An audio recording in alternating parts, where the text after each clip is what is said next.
En el mundo actual poseemos muchísimas herramientas capaces de solucionar cualquier problema que nos aborde en nuestra rutina diaria, desde recabar información hasta en materia de seguridad. Con una simple llamada o una ligera búsqueda por internet somos capaces de evadir los obstáculos que la vida nos pone en el camino. Ahora imagínate que todo este sistema de la noche a la mañana desapareciera. No puedes llamar y pedir comida a domicilio, puesto que no existe ese servicio que quieres solicitar, ni tampoco existen los teléfonos móviles. Te toca levantarte y afrontarte a los peligros de un mundo hostil, donde otros sujetos como tú también tienen hambre. ¿Qué sucede entonces si no hay comida para todos? No puedes llamar a la policía y no hay nada que vaya a defenderte. Por lo tanto, tienes que ser capaz de estar atento ante cualquier tipo de agresión. Este es el mundo en el que se criaron los romanos de la antigüedad. Durante siglos, el poder militar romano eclipsó al resto de naciones e impuso su hegemonía en Europa, el norte de África y Oriente Próximo, constituyéndose como la primera potencia mundial de su época y la madre del resto de imperios que han surgido a continuación, tratando de emular su ejemplo a lo largo de la historia. En la construcción del Imperio Romano, el ejército fue la columna vertebral bajo la que se erigió todo un sistema que perduraría más de 4 siglos. En un mundo donde la única ley era la de la supremacía en base de la fuerza, Roma tuvo que construir un poder militar tan elevado que a día de hoy, a más de 2000 años después, se sigue estudiando sus tácticas y organización militar. Para este vídeo vamos a enfocarnos únicamente al ejército romano posterior a las reformas de Cayo Mario, el ejército romano clásico, que perduró hasta el siglo III después de Cristo, la legión que todos conocemos. De modo que si quieres saber cómo construyó Roma, el mejor ejército del mundo en su época, y cuál era el sistema de entrenamiento que estos hombres empleaban, quédate en este vídeo, pues vamos a ello.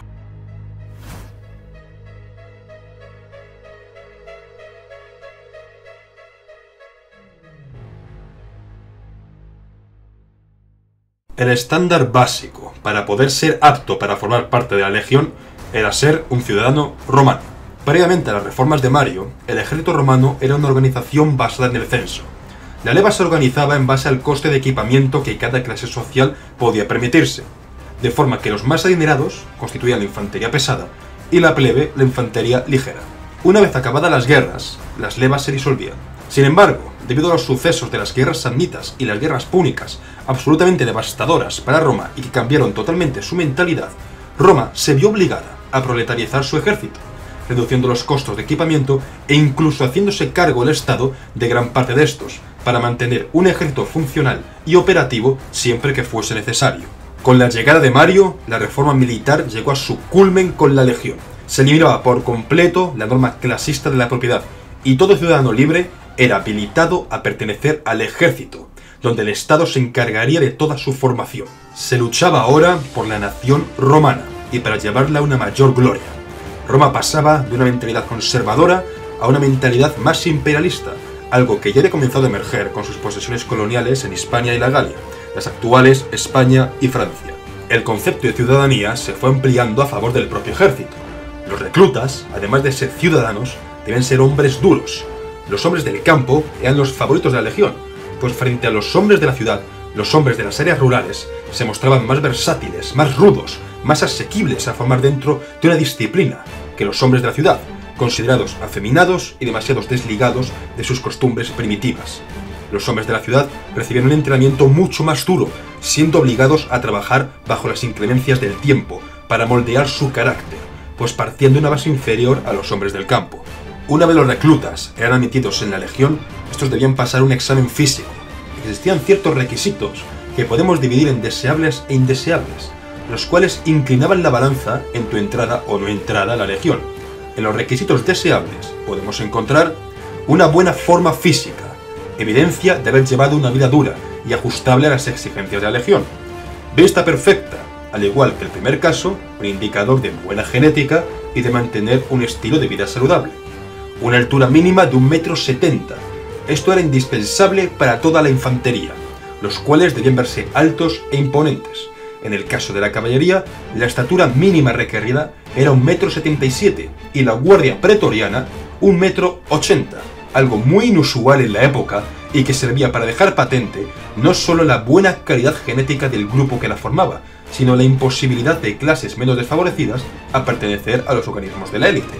Además de estos factores físicos, donde podemos incluir también Los ojos claros, los cuales eran favorecidos, pues indicaban una personalidad altiva, al parecer.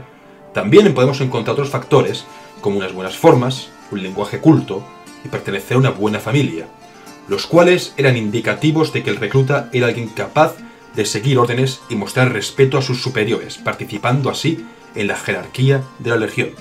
El sentido del humor también era algo que sumaba puntos en tu ingreso a la legión, pues otorgaba que eras una persona improvisadora, además de ser capaz de aumentar la moral de las tropas en tiempos de guerra, una medida sumamente crucial.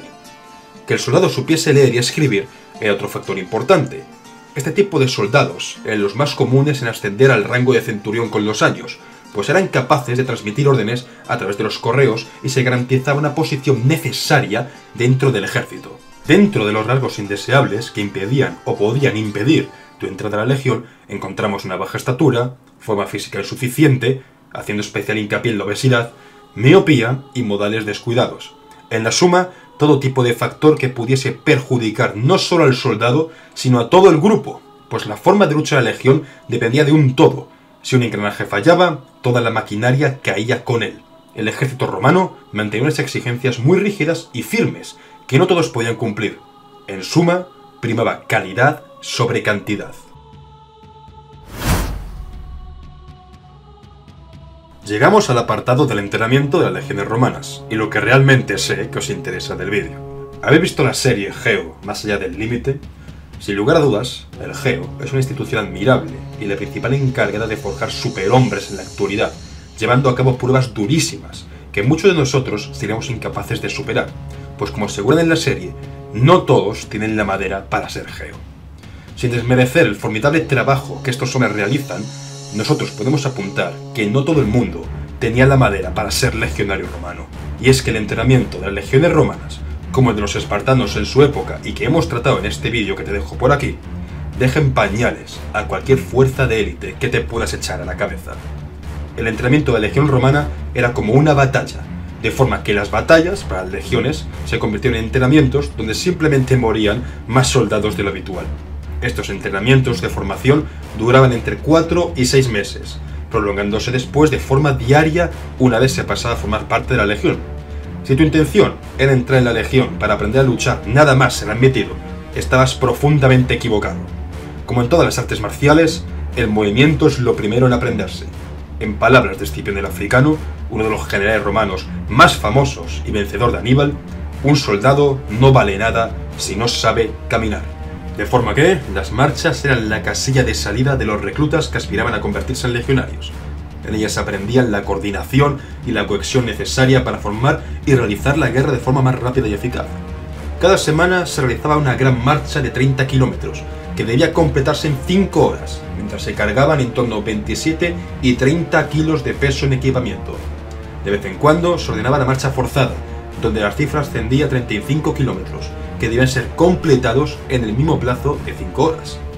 A los hombres se les enseñaba a realizar estas marchas en formación y cómo dejar espacios entre ellos, para ser capaces de realizar posteriormente las formaciones de batalla. Los castigos por no completar la marcha a tiempo o salirse de la formación consistían tanto en latigazos como en palizas. Si un soldado cometía un error, lo estaban cometiendo inherentemente todos. La importancia de la marcha ha atravesado océanos de tiempo y constituye, aún hoy en día, uno de los entrenamientos más habituales en las Fuerzas Armadas. La marcha no solo permitía a la legión conocer los diferentes tipos de terreno, sino que le acostumbraba a desplazarse rápidamente a la batalla y mantener el orden y ser capaces de actuar rápidamente de forma improvisada ante cualquier circunstancia. Una vez los reclutas eran capaces de seguir el ritmo de la legión en formación coordinada y ordenada, se les enseñaba a adoptar el distinto tipo de formaciones militares. La rapidez y la coordinación eran fundamentales, pues estas formaciones eran puestas a prueba en combate real. El último recluta en formar era castigado severamente con latigazos, y castigado también sin alimentación durante ese día. Cuando los reclutas ya habían dominado la capacidad de formar y marchar, los supervisores daban el visto bueno para que la promoción pasara a entrenarse para el combate. Estos entrenamientos comenzaban inicialmente con un poste de madera, donde los soldados aprenderían a manejar la espada. Esencialmente, se enseñaba a apuñalar en lugar de cortar, puesto que una estocada en un lugar vital acababa rápidamente con el enemigo, resultando mortal, Además, guardaba energías del soldado, pues no era tan cansado como lanzar golpe tras golpe. Los soldados veteranos solían burlarse de los reclutas que trataban de cortar el poste en lugar de aprender a dominar la estocada. Cuando el poste era dominado, los reclutas pasaban a realizar pequeños combates entre ellos, donde eran inspeccionados celosamente por sus superiores al mando. No era extraño que estos entrenamientos acabasen con varios reclutas heridos, además de los correspondientes castigos corporales a todos aquellos reclutas que simplemente no pasaban correctamente las pruebas. Con la espada dominada, se pasaba a aprender el uso de la lanza, el pilum. Este entrenamiento se dividía en dos variantes. En primer lugar, se enseñaba a lanzarlo, y en segundo, a recibirlo. Todos estos entrenamientos se realizaban con armas de madera, que pesaban el doble que las armas reales. ¿Por qué? Bueno, quien haya entrenado alguna vez boxeo o algún arte marcial seguramente sepa la respuesta de antemano. El entrenar con armas más pesadas los hacía más veloces una vez tenían que desempeñar su trabajo con los filos auténticos, mucho más ligeros que las armas de entrenamiento de madera. Con todos estos aspectos dominados, los instructores ya organizaban la prueba final. Pequeñas batallas simuladas donde los reclutas debían demostrar sus habilidades aprendidas. Los pelotones marchaban hacia la zona que haría de campo de batalla, normalmente situada a las afueras de la ciudad, a la que acudían marchando lo más rápido posible, y una vez en el lugar se enfrentaban entre sí con armas simuladas. Este entrenamiento era la prueba de fuego final al que el recluta debía enfrentarse. Si los inspectores daban el visto bueno, finalmente el recluta pasaba a la legión, siendo ya un legionario romano de pleno derecho.